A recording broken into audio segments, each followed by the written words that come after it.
Hey guys, நேற்று தஞ்சாவூரில் ஒரு பெரிய சம்பவம் நடந்தது.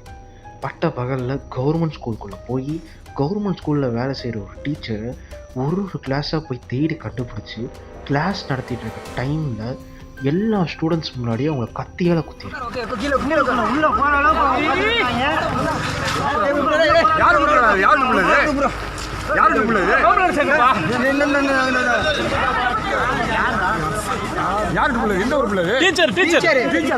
உண்மையிலுமே என்னதான் ஆச்சு, இவங்களுக்குள்ள அப்படி என்ன ப்ராப்ளம், கொலை பண்ற அளவுக்கு அப்படி என்ன ப்ராப்ளம் அப்படின்றத இந்த ஃபுல் வீடியோவில் பார்ப்போம்.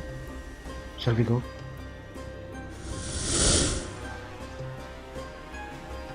அந்த டீச்சர் பேர் ரமணி. அவங்களுக்கு ஒரு 26 வயசு. தஞ்சாவூர் டிஸ்ட்ரிக்டில் மல்லிப்பட்டினம்ன்ற ஊரில் இருக்க ஒரு கவர்மெண்ட் ஸ்கூலில் தான் அவங்க ஒர்க் பண்ணிகிட்ருக்காங்க. அவங்க அந்த ஸ்கூலில் சேர்ந்தே ஒரு 4 months தான் இருக்குது. அங்கே அவங்க தமிழ் டீச்சராக ஒர்க் பண்ணிகிட்ருக்காங்க. அவங்க ஊர் அதே பக்கத்தில் சின்னமணி அப்படின்ற ஒரு ஊரில் தான் இருக்காங்க அவங்க ஃபேமிலியோட. அதே சின்னமணின்ற ஊரில் மதன்குமார் அப்படின்ற ஒரு ஆள் இருக்காங்க. அவருக்கு ஒரு 27 வயசு இருக்குது. அவங்க வீட்டிலலாம் என்ன பண்ணுறாங்க, 27 வயசாதே சரி ஏதோ மேரேஜ் பண்ணுவோம் அப்படின்னு சொல்லிட்டு அவர்கிட்ட சொல்லும் போது மதன்குமார் என்ன சொல்கிறாருன்னா, இது மாதிரி ரமணின்ற ஒரு பொண்ணை பிடிச்சிருக்கு, அவங்க வீட்டில் போயிட்டு பொண்ணு கேட்போம் அப்படின்னு சொல்கிறாங்க. ஸோ இவங்க ஃபேமிலியாக சேர்ந்து ரமணி வீட்டுக்கு போயிட்டு அங்கே பொண்ணு கேட்குறாங்க. பட் ரமணிக்கு அவங்க மேலே இன்ட்ரெஸ்ட் இல்லை. ஸோ நோ சொல்லிடுறாங்க. ரமணிக்கு பிடிக்காதனால அவங்க பேரண்ட்ஸும் இல்லை இதில் விருப்பம் இல்லை அப்படின்னு சொல்லிடுறாங்க. அதனால் மதன்குமார் வீட்லேயும் வேணான்னு சொல்லிட்டு வந்துடுறாங்க. ஆனால் மதன்குமார் அவங்கள ரொம்ப லவ் பண்ணுறதுனால இன்னொரு டைம் போயிட்டு அவங்க வீட்டில் பொண்ணு கேட்குறாங்க. பட்டு ரமணிக்கு சுத்தமாக அவர் மேலே இன்ட்ரெஸ்டே இல்லை, நோ சொல்லிடுறாங்க. இதனால் அவருக்கு டிப்ரெஷன், கோவம், அது என்ன பண்ணுறதுன்னு தெரியாமல் நேற்று என்ன ஆயிருக்குன்னா, ரமணி எப்பயும் போல் ஸ்கூலுக்கு கிளம்பி வந்திருக்காங்க. மதன்குமார் என்ன பண்ணியிருக்காருன்னா, கவர்மெண்ட் ஸ்கூலுக்குள்ளே பொறுமையாக ஒரு கிளாஸாக போய் தேடி அவங்க எங்கே இருக்காங்கன்ட்டு பார்த்து, அவங்க அப்போ 11th தமிழ் எடுத்துகிட்டு இருந்தாங்க.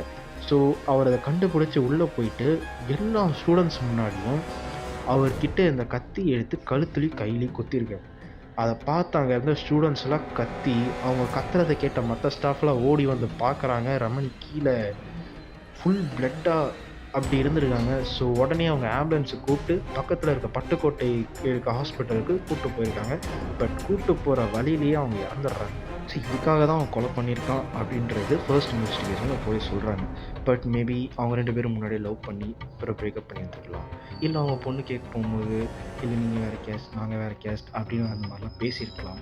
ஸோ இந்த மாதிரி ஆங்கிள்லையும் போலீஸ் இன்னும் இன்வெஸ்டிகேட் பண்ணிட்டு தான் இருக்காங்க. நம்ம ஊர் எல்லாத்துக்கும் எவ்வளோ கான்ஃபிடன்ஸ் கொடுக்குது பார்த்தீங்களா? ஒரு கவர்மெண்ட் ஸ்கூலுக்குள்ளேயே போய் ஒரு கிளாஸாக தேடி கண்டுபிடிச்சி அங்கே இருக்க எல்லா ஸ்டூடெண்ட்ஸுக்கு முன்னாடியும் கத்தி எடுத்து ஒரு கொலை பண்ணிட்டு வர அளவுக்கு நம்ம ஒரு தைரியம் கொடுத்துருக்கு. ஓகே, இது கவர்மெண்ட் தப்பு, அவங்க தான் பார்த்துருக்கணும், ஒரு வாட்ச்மேன் இல்லை கரெக்டாக. இப்போ இதெல்லாம் வேணாம், காமனாக ஒரு விஷயம் பேசுவோம். உனக்கு ஒரு பொண்ணை பிடிக்குதுன்னா, நீ ஒரு பொண்ணை லவ் பண்ணுறன்னா ஃபஸ்ட்டு நீ என்ன நினைப்ப, அந்த பொண்ணை நான் இப்படி கேர் பண்ணிக்கணும், ராணி மாதிரி வச்சு பார்த்துக்கணும், கண்கலாகாமல் பார்த்துக்கணும், இப்படின்னா யாராக இருந்தாலும் லவ் பண்ணுற பொண்ணு இப்படி தான் பார்த்துக்கணும்னு ஃபஸ்ட்டு நினைப்பான். ஆனால் நீ போய் ப்ரப்போஸ் பண்ணும்போது அந்த பொண்ணுக்கு உனக்கு பிடிக்கலன்னு சொல்லிடுச்சுன்னா, அதே பொண்ணு ஆசிட் எடுத்து அடிக்கிறது, கொலை பண்ணுறது, விடாமல் போய் டார்ச்சர் பண்ணுறது எதுக்கு? அதே பொண்ணை தானே நீ லவ் பண்ணணும்னு நினச்ச.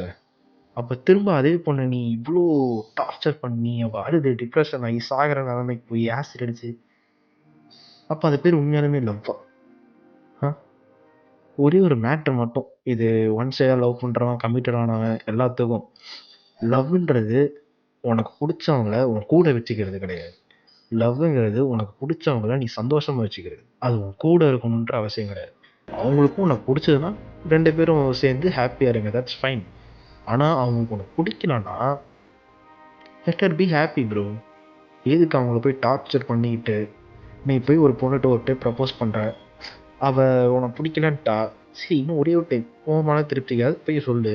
அப்பயும் இல்லைன்ட்டாலா, விட்டுரு, அவ்வளோதான், அது உனக்கு இல்லை, அவ்வளோதான். B a man bro.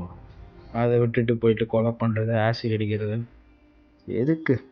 முன்னாடி இந்த மாதிரி லவ்க்கெலாம் கொலை நடக்கும். ஆனால் எதுக்குன்னா, அந்த பொண்ணு நான் வேணான்ட்டா அப்படின்ட்டு தற்கொலை பண்ணிப்பாங்க. ஆனால் இப்போல்லாம் அந்த பொண்ணு நான் வேணான்ட்டானா அந்த பொண்ணை கொலை பண்ணுறாங்க. ஸோ நெக்ஸ்ட் இந்த மாதிரி ஒரு வீடியோவில் நம்ம மீட் பண்ண மாட்டோம்னு நம்புகிறேன். Thank you. BuyMode e-shopping application is one of the online shopping app. It's available on Play Store and iPhone users-க்கு ஆப் ஸ்டோர்ஸ்லேயே அவைலபிளாக இருக்குது. இனிமேல் நீங்கள் வெளியில் போய் அலைஞ்சி க்ரோசரிஸ்லாம் வாங்க தேவையில்ல. ஜாலியாக வீட்டில் உட்காந்து ஆன்லைன்லேயே ஆர்டர் பண்ணிக்கலாம். அண்ட் ஆப்போட லிங்க் டிஸ்கிரிப்ஷனில் கொடுக்குறேன்.